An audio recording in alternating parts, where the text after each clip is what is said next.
नमस्कार। Plus minus कार्यक्रम में स्वागत है। दोस्तों, जब 1947 में देश का विभाजन हुआ तो मुसलमान तो पाकिस्तान चले गए, लेकिन भारत में हिंदू, मुसलमान, सिख, ईसाई, पारसी सभी धर्मों के, सभी मत मतांतरों के मानने वाले रह गए। लाखों लोग विस्थापित हुए, लाखों मारे भी गए, करोड़ों की जान माल की हानि भी हुई। देश का सांप्रदायिक सौहार्द भी बिगड़ा। हिंदू मुसलमानों के बीच की खाई और ज़्यादा बढ़ती चली गई। जगह जगह दंगे हुए, लाखों लोग मारे भी गए। इन सब के केंद्र में एक विषय आया, राम जन्मभूमि बाबरी मस्जिद का, जो सदियों पुराना है। करीब करीब 500 साल पुराना ये विवाद विश्व हिंदू परिषद ने अपने हाथ में लिया और हिंदुओं को जागृत करने के नाम पर, हिंदू समाज की अस्मिता के नाम पर एक आंदोलन शुरू हुआ।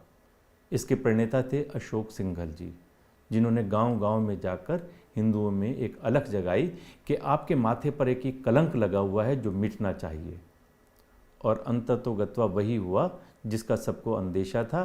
जो बाबरी मस्जिद के जो खंडहर बचे हुए थे वे ढह गए 6 दिसंबर 1992 को। ये विवाद क्या है, आज हम कहाँ खड़े हैं, इसका क्या परिणाम भविष्य में होने वाला है, कैसे इसके ऊपर राजनीति हो रही है, आज के इस एपिसोड में हम उसी पर चर्चा करेंगे और मिलेंगे राष्ट्रीय स्वयंसेवक संघ के वरिष्ठ प्रचारक और विश्व हिंदू परिषद के उपाध्यक्ष चंपत राय जी से। लेकिन पहले देखते हैं ये विवाद वास्तव में है क्या। भारत ऐसा देश है जहां हर काम राम के नाम पर होता है। सुबह राम के नाम के साथ शुरू होती है और शाम राम के नाम के साथ ही बीतती है। ऐसे देश में राम जन्मभूमि पर मंदिर बनाने को ऐसा जन समर्थन मिलना सामान्य बात है। पर आज अयोध्या विवाद को दशकों बीत रहे हैं, फिर भी मसला आज भी जस का तस है। विवाद इस बात पर है कि देश के हिंदुओं की मान्यता के अनुसार अयोध्या की विवादित जमीन भगवान राम की जन्मभूमि है, जबकि देश के मुसलमानों की पाक बाबरी मस्जिद भी विवादित स्थल पर स्थित है।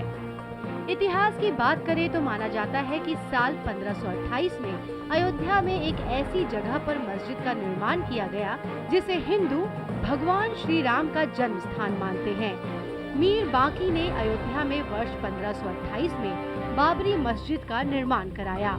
इसके तहत के कई मत प्रचलित हैं कि जब मस्जिद का निर्माण हुआ तो मंदिर को नष्ट कर दिया गया या बड़े पैमाने पर उसमें बदलाव किए गए। भारतीय राजनीति में 1990 के दौर के बाद से ही लगभग हर चुनाव में राम मंदिर का मुद्दा प्रमुखता से गर्माता रहा है। राम मंदिर को लेकर जब से आंदोलन शुरू हुआ है, माना जाता है कि इसका सबसे ज्यादा फायदा बीजेपी को मिला है। कभी महज 2 सीटों पर सिमट जाने वाली पार्टी ने देखते ही देखते केंद्र में सरकार बना ली और अटल बिहारी वाजपेयी इस सरकार के मुखिया बने। मोदी सरकार के गठन के बाद से ही लगातार बीजेपी पर राम मंदिर निर्माण को लेकर दबाव बनाया जाने लगा। अब जबकि मोदी सरकार को 5 साल पूरे होने वाले हैं और 2019 का लोकसभा चुनाव सिर पर है, ऐसे में एक बार फिर से राम मंदिर निर्माण की गूंज सुनाई देने लगी है। कई वर्षों बाद आधुनिक भारत में इस विवाद की शुरुआत 1987 में हुई। इसके बाद 1984 में विश्व हिंदू परिषद ने हिंदुओं का एक अभियान शुरू किया और दोबारा मंदिर बनाने के लिए जमीन की मांग की।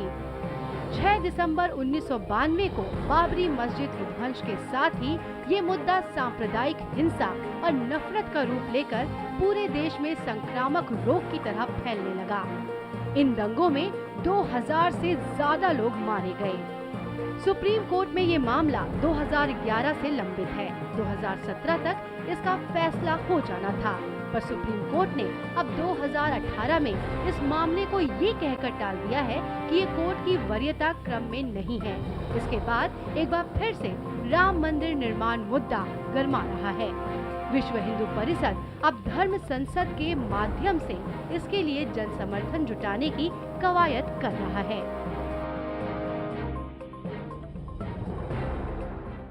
ये थी संक्षिप्त जानकारी राम जन्मभूमि बाबरी मस्जिद मुद्दे के बारे में। जैसे जैसे लोकसभा चुनाव नज़दीक आ रहे हैं, ये मुद्दा सुर्खियों में आने लगा है। विश्व हिंदू परिषद ने भी पिछले दिनों दिल्ली में विशाल धर्म संसद का आयोजन किया, जिसमें लाखों लोग आए।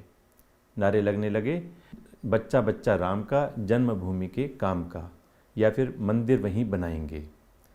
विरोधियों ने भी नारे लगाए, मंदिर वहीं बनाएंगे लेकिन तारीख नहीं बताएंगे। इस मुद्दे के साथ जो बहुत गहराई से जुड़े रहे हैं और जिन्होंने इस स्थान को राम जन्मभूमि प्रूव करने के लिए सारे साक्ष्य भी इकट्ठे किए, जिसे हाई कोर्ट में भी प्रस्तुत किया, वो है राष्ट्रीय स्वयंसेवक संघ के वरिष्ठ प्रचारक और वर्तमान में विश्व हिंदू परिषद के उपाध्यक्ष चंपत राय जी। आइए आज के इस एपिसोड में उन्हीं से चर्चा करते हैं। चंपत जी, आपका बहुत बहुत स्वागत है। धन्यवाद। चंपत जी, आप विश्व हिंदू परिषद बहुत लंबे समय से इस आंदोलन को चला रहा है और हर बार इलेक्शन से पहले ये मुद्दा फिर गरमाया जाता है ताकि भारतीय जनता पार्टी को इसका लाभ मिल सके, लेकिन मंदिर बनने का तारीख आज तक भी तय नहीं हो पाई। अब जबकि केंद्र में मोदी सरकार और उत्तर प्रदेश में योगी सरकार है, दोनों पूर्ण बहुमत में हैं, फिर भी मंदिर निर्माण में देरी क्यों हो रही है? हमने कभी भी चुनाव में लाभ पहुंचाने के लिए इस आंदोलन का उपयोग नहीं किया। अब चुनाव आ रहा है, अब सरकार को लाभ पहुंच जाएगा, इसलिए ऐसा कार्यक्रम तय करो। जितना मैं इस विषय को जानता हूं, ऐसा कभी नहीं हुआ। लेकिन मैं केवल अब इस विषय पर आता हूं कि हमने नवंबर और दिसंबर 2018 में हिंदुस्तान के 500 स्थानों पर सभाएं करने का विचार किया और ये निर्णय हमने नवंबर में लिया।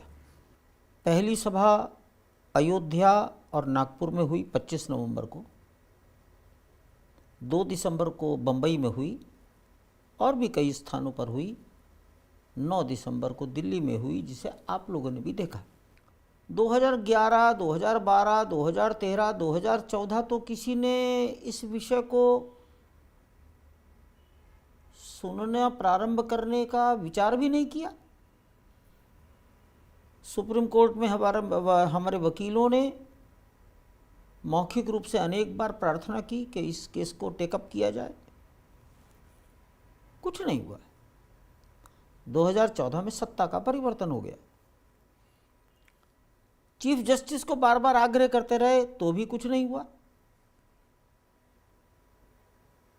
लेकिन 2017 में हमारे सारे वकीलों ने सोचा कि ये तो मुकदमा ज़्यादा से ज़्यादा 20 हियरिंग का मुकदमा है। अगर एक हफ्ते में 3 दिन सुना जाता है तो 4 हफ्ते में, 6 हफ्ते में मुकदमा ख़त्म हो जाएगा। 4 महीने, 5 महीने, 6 महीने इसका जजमेंट लिखने में लग जाएंगे। 30 सितंबर के पहले पहले इसका जजमेंट आ जाएगा। श्रीमान कपिल सिब्बल जी, जो अच्छे वकील भी हैं,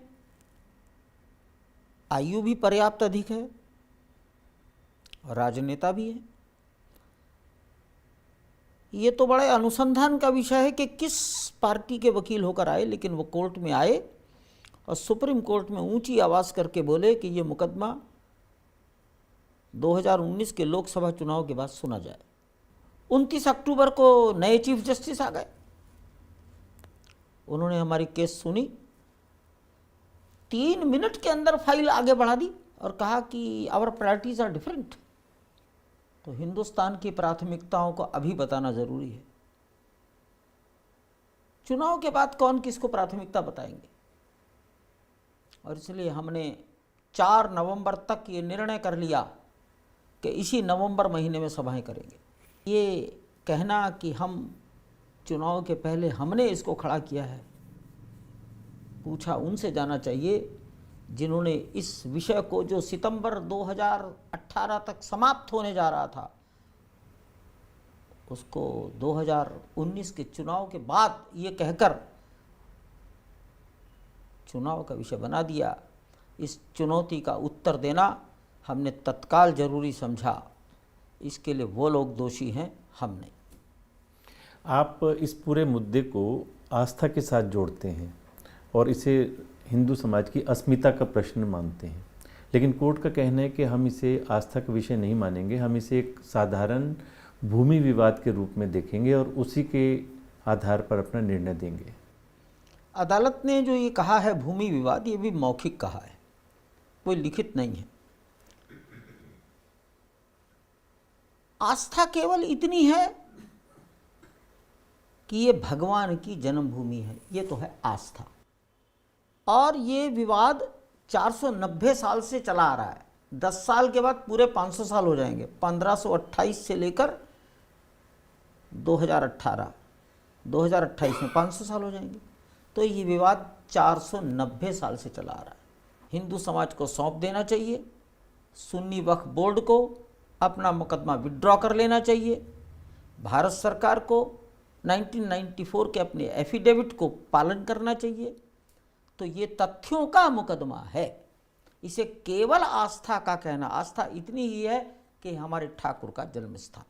विश्व हिंदू परिषद को समाज सुधार के मुद्दों पर ध्यान देना चाहिए, जैसे छुआछूत, दलित समस्या, अशिक्षा। आप केवल राम मंदिर पर फोकस किए हुए हैं। विश्व हिंदू परिषद का गठन 1964 में हुआ और हमने पहले अपने सामने अस्पृश्यता पाप है, न हिंदू पतितो भवेत, हिंदू सोदरः सर्वे, ऐसी उद्घोषणा करके और छुआछूत के निवारण के लिए अपना काम प्रारंभ किया है।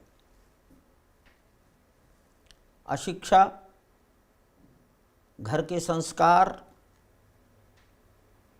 इन सब बातों के लिए हमने 1964 से प्रयास किए हैं। देश और दुनिया एकल विद्यालय को जानती है।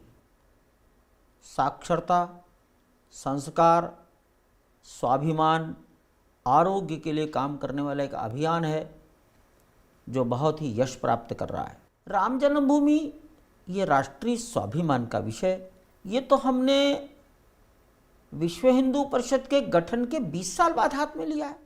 तो सेवा के कामों को, शांति के कामों को तो कभी भी प्रेस पब्लिसिटी नहीं मिलती है, ये प्रकृति हो गई है। अन्यथा हम तमाम सामाजिक समस्याओं पर समान रूप से चिंतन करते हैं, समान रूप से काम करते हैं। चंपत जी, राम जन्मभूमि आंदोलन के दौरान एक नारा लगता था, 3 नहीं तो 30,000 नहीं रहेगी कोई मजार। यानी आप अयोध्या, मथुरा, काशी तीनों पर अपना अधिकार प्रूव करना चाहते हैं। यदि किसी तरह से राम जन्मभूमि मुद्दा हल भी हो गया, वहाँ पर भव्य मंदिर का निर्माण हो भी गया, तो अगले 20, 30, 50 वर्ष फिर मथुरा और काशी के लिए लड़ना शुरू करेंगे। देश आज़ाद हुआ 1947, तो दिल्ली में इंडिया गेट है, उस गेट के नीचे एक पेडेस्टल है, उस पेडेस्टल पर आजकल एक ज्योति जलती रहती है जिसको जय जवान ज्योति कहा जाता है। लेकिन ये ज्योति कितने साल से चल रही है? उसके पहले पेडेस्टल खाली पड़ा था। ये खाली पेडेस्टल क्यों? ये इंडिया गेट कब बना? जब बना तो वहाँ क्या था? इसका शोध करेंगे तो पाएंगे कि वहाँ एक अंग्रेज की खड़ी मूर्ति थी और वो पंडित जवाहरलाल नेहरू के काल में, नेहरू जी के कार्यकाल में हटाई गई। दिल्ली में चांदनी चौक के पार्क में विक्टोरिया की मूर्ति थी। अयोध्या में भी एक छोटी सी विक्टोरिया की मूर्ति थी। देश में और भी तमाम स्थानों पर विक्टोरिया की मूर्तियां थी। अयोध्या की विक्टोरिया की मूर्ति 1953 में वहां के पुलिस ऑफिसर्स ने हटवाई, बिना डायरेक्शन के नहीं हटवाई होगी। यह विक्टोरिया की मूर्ति क्यों हटी? मद्रास शहर का नाम किस गवर्नमेंट ने चेन्नई करा? क्यों करा? कलकत्ता शहर का नाम किस गवर्नमेंट ने कोलकाता किया? हिंदुस्तान में पार्कों के नाम, सड़कों के नाम, शहरों के नाम, रेलवे स्टेशन के नाम, पुलों के नाम क्यों बदले गए? किस गवर्नमेंट ने बदले? पीछे की स्पिरिट क्या थी? भाई, इन सब के पीछे की एक ही स्पिरिट है कि कोई भी स्वाभिमानी, संप्रभुता संपन्न देश अपने साथ गुलामी की निशानियां संजो कर नहीं रखता। हिंदुस्तान के अंदर हजारों मंदिर तोड़े गए, क्यों? एक विदेशी ने आक्रमण किया, राज्य सत्ता जीत ली, मंदिर क्यों तोड़ा? हजारों मंदिर तोड़े गए। हमने सदैव कहा है हम हजारों भूल जाएंगे, 4 नहीं भूल सकते। सोमनाथ, अयोध्या, मथुरा, काशी। सोमनाथ प्राप्त हो गया, ये 3 स्थान स्वेच्छा से दे दो। इस ढंग से डील होगा तो ये बात 3 तक सिमट जाएगी। अभी तो हम यही चाहते हैं कि एक विषय हल हो जाए, मंदिर बन जाए उसके बाद की जो पीढ़ी होगी उसमें जैसा विचार पैदा होगा वो करेंगे। आप अस्मिता की बात कर रहे हैं और आपका कहना है कि जो अंग्रेज़ों ने चर्च बनाई वो हमारी गुलामी के प्रतीक हैं। तो ऐसे गोवा में और पूरे देश भर में बहुत सारी चर्चेज़ हैं जो अंग्रेज़ों की बनाई हुई हैं, आप उनको डिमोलिश करने की दिशा में कोई सवाल बढ़ेंगे? ही नहीं, जब तक स्थानीय समाज किसी चीज़ को खड़ा नहीं करता। देखो, अयोध्या और बाकी जगह का एक अंतर और समझ लो। 490 साल का अयोध्या का इतिहास केवल लड़ाई का, केवल लड़ाई का, केवल लड़ाई का है। 1934 में अयोध्या के नौजवानों ने, साधुओं ने उस पर कब्जा किया, उसको तोड़ा, और 1949 में तो उसको पूरी तरह से कब्जे में ले लिया। ऐसा इतिहास ना मथुरा में है, ना काशी में है, ना अन्य कहीं जगह है। चंपा जी, 5 राज्यों के विधानसभा चुनाव परिणाम आए हैं और 3 राज्यों में बीजेपी को अपनी सरकार गंवानी पड़ी। वो विकास के मुद्दे पर चुनाव लड़ रहे थे। आपको लगता है राम जन्मभूमि मुद्दा छोड़ने ही इसका एक कारण था? मैंने कभी भी राम जन्मभूमि के विषय को पॉलिटिकल एंगल से नहीं देखा। मैं आपको अपने स्वभाव के बारे में बता दूं, चुनाव के रिजल्ट्स आ रहे थे, मैंने 1 मिनट भी अपना समय चुनाव नतीजे को सुनने के लिए, देखने के लिए बर्बाद नहीं किया। मैंने इस विषय को कभी भी पॉलिटिकल एंगल से नहीं देखा। मैं अभी भी नहीं सोचता हूँ, मेरा दिमाग भी उधर नहीं चलता है। मैं असमर्थ हूँ ऐसे प्रश्न का उत्तर देने में। चंपत जी, विश्व हिंदू परिषद और संघ का अनुशासन पूरी दुनिया जानती है, लेकिन पिछले दिनों जो विश्व हिंदू परिषद में हुआ और चुनाव हुए, आमने सामने ग्रुप बन गए और चुनाव में धांधलेबाजी के भी आरोप लगे, आपको नहीं लगता कि कहीं ना कहीं अनुशासन कम हो रहा है? अनुशासन जीत गया। अनुशासनहीनता हार गई। अधिकारवाद समाप्त हुआ। विश्व हिंदू परिषद पारिवारिक भाव से काम करता है, अधिकारवाद से नहीं। 5-6 वरिष्ठतम लोग मिल बैठकर सोच लेते हैं बहुत दिन हो गए, अब दायित्व परिवर्तन होना चाहिए। चूंकि हम संस्था से कुछ प्राप्त नहीं करते, सम्मान और माला की इच्छा हम नहीं रखते, पद की लालसा नहीं रखते, आर्थिक व्यवहार हमारे यहाँ है ही नहीं, सब लोग अपना घर छोड़कर काम करते हैं, तो फिर पद का अधिकार भी ठीक नहीं था। मैं ही अध्यक्ष बनूं, ये विचार हावी हो गया, और ये भी विचार हावी हो गया कि चुनाव में कराऊंगा। हम चाहते थे ये ना हो, शायद भगवान को यही स्वीकार था। तो चुनाव की पद्धति से हुआ, और उस पद्धति में नए जिन अध्यक्ष को हम चाहते थे उनके पक्ष में अधिक वोट मिल गए। तो लोकतंत्र क्या कहता है? जब हम ही चुनाव चाह रहे हैं तो चुनाव के रिजल्ट्स को हमको स्वीकार करना चाहिए था। उन्होंने कहा चूंकि मैं चुनाव हार गया हूं तो मैं स्वेच्छा से विश्व हिंदू परिषद छोड़ रहा हूं।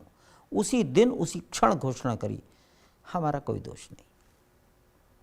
चंपा जी, विश्व हिंदू परिषद पर कई बार आरोप लगते हैं कि समाज को तोड़ने का, धर्म परिवर्तन का और शुद्धिकरण के नाम पर मुसलमानों को हिंदू बनाने का काम कर रही है।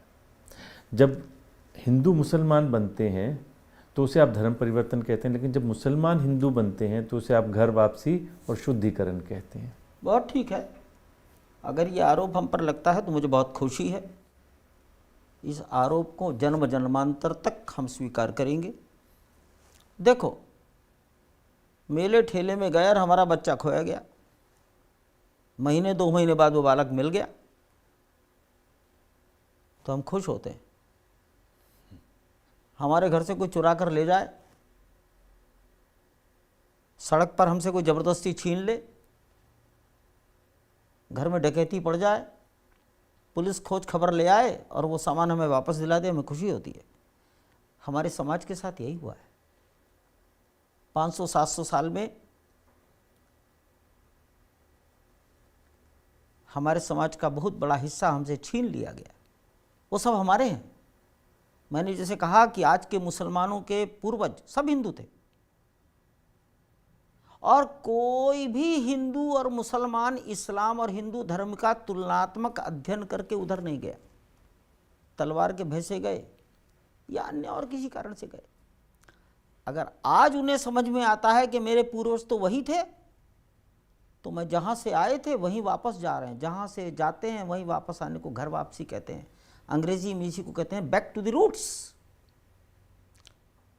धर्मांतरण का मतलब है वो अपनी मिट्टी का विरोधी हो जाए। धर्मांतरण का मतलब है वो अपने बाप दादों को ही नकार दे।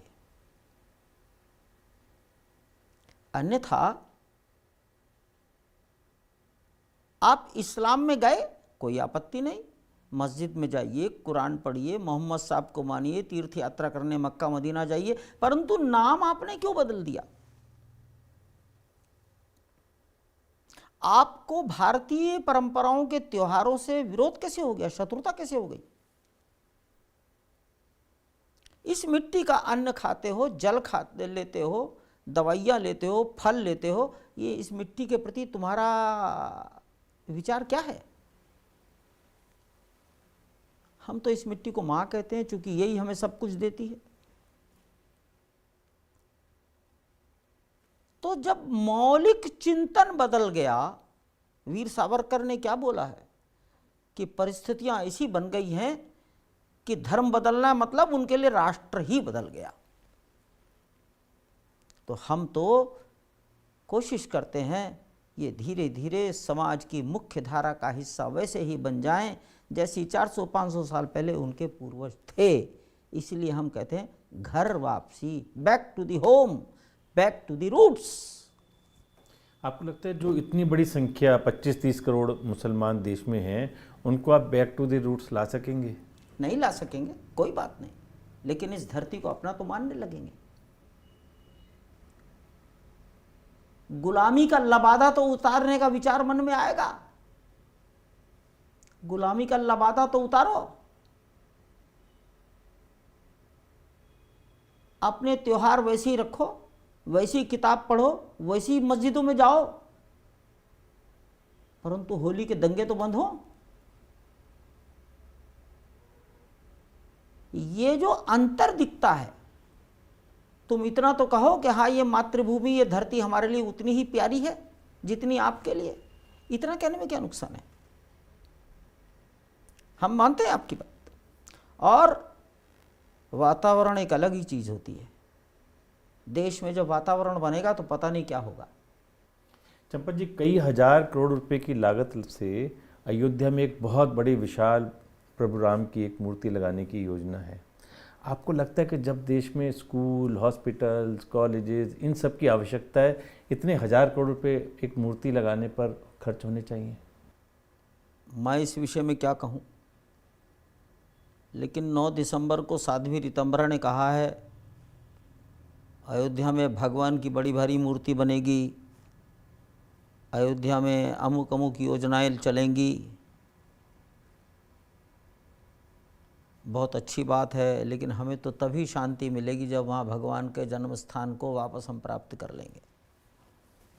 अब बताओ क्या करें?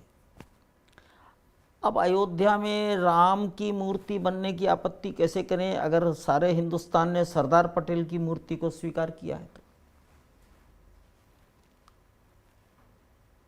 तो अयोध्या में राम की अगर मूर्ति वो बना ही रहे हैं तो शायद उनको लगता है पर्यटन बढ़ेगा।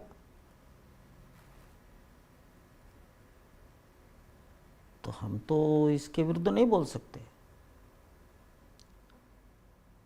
लेकिन हाँ, ऐसी योजनाओं से भावी अयोध्या को 4 चांद जरूर लग जाएंगे, क्योंकि मंदिर तो वहां बनना ही है, वो स्थान तो हिंदू समाज को वापस मिलना ही है। तो उसके बाद जो कुछ अयोध्या का वैभव होगा, उस वैभव को साइमुल्टेनियस अभी से ये शायद शुरू कर रहे हैं, इतना ही मैं सोचता हूँ। आप लोग कहते हैं सौगंध राम की खाएंगे, मंदिर वहीं बनाएंगे, लेकिन आपके विरोधी व्यंग्य में कहते हैं मंदिर वहीं बनाएंगे लेकिन तारीख नहीं बताएंगे। ठीक ही कहते हैं, लेकिन देखो, मैंने एक किताब पढ़ी जिसमें 1920-21 के समय का इतिहास था, और उसमें उस काल की बातें थीं जब गांधी जी विदेश से भारत आकर आज़ादी की लड़ाई का जन जागरण करने लगे। तो वो सज्जन लिखते हैं कि गांधी जी कहा करते थे 1 साल में आज़ादी, लेकिन आज़ादी कब आई? 1947 में 15 अगस्त को आई। मैंने ये भी सुना है कि अंग्रेज़ों ने तो बहुत बाद में देश को आज़ाद करने का विचार किया था, लेकिन अंग्रेज़ों के किसी अधिकारी ने कहा कि अगर ज़्यादा देर करोगे तो विभाजन नहीं हो पाएगा हिंदुस्तान का, और इसलिए उन्होंने 15 अगस्त यानी समय के पहले, निर्धारित समय के पहले या पहले से सोचे गई तिथि के पहले देश आज़ाद कर दिया। क्या किसी को कल्पना थी कि 15 अगस्त को हो जाएगा? कोई इतिहास महात्मा गांधी का, सरदार पटेल का, पंडित जवाहरलाल नेहरू का ऐसा कोई लेख मिलता है कि उन्होंने ये कहा था? 1942 के आंदोलन में भी क्या था? मैं समझता हूँ ये जो समाज के ऐसे कुछ विषय रहते हैं, इसका फल कब मिलेगा ये बताना ये बहुत कठिन काम है। समाज का एक ही कार्य है, अपनी बात को कहते रहो, बोलते रहो, जगाते रहो, समाज को जगाते रहो, या दूसरे शब्दों में कहूँगा आंधी चलाते रहो। परिस्थितियाँ बदलती हैं, सब ठीक हो जाएगा। कोई भी व्यक्ति किसी भी आंदोलन की परिणति की डेट कभी नहीं बता सकता, ज्योतिषी भी नहीं बता सकते। बहुत बहुत धन्यवाद चंपत जी। बहुत आप देश के बहुत बड़े समाज को राष्ट्र की मुख्य धारा से जोड़ने के जिस काम में लगे हुए हैं वो निश्चित रूप से सराहनीय है और उसमें निश्चित रूप से सफलता भी मिलेगी।